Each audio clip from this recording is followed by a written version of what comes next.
ভোলার সাথে দেখা হওয়ার পর তুলসী ভোলাকে অনুরোধ করে কলকাতায় আসার জন্য। অগ্নিরূপে ভোলা যেন রায়বর্মন পরিবারের সামনে এসে দাঁড়ায়। আসলে তুলসীর কাছে এই একটাই উপায় এখন আছে, অগ্নির হত্যাকারীর মুখোশ খুলে দেওয়ার জন্য।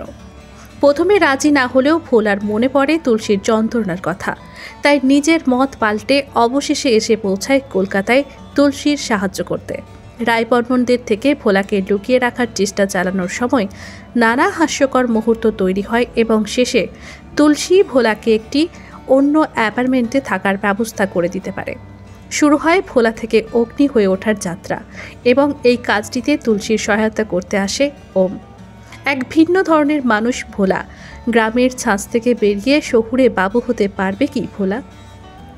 এরপর কি হবে তা জানতে দেখুন ফেরারি মন। তুলসী কি পারবে অগ্নির আসল হত্যাকারীকে খুঁজে বার করতে? চোখ রাখুন কালাশ বাংলার পর্দায়, দেখুন ফেরারি মন। পাশাপাশি টলি রিপোর্টার চ্যানেলটিতেও সাবস্ক্রাইব করতে ভুলবেন না, নজর রাখতে ভুলবেন না নতুন নতুন আপডেটের জন্য।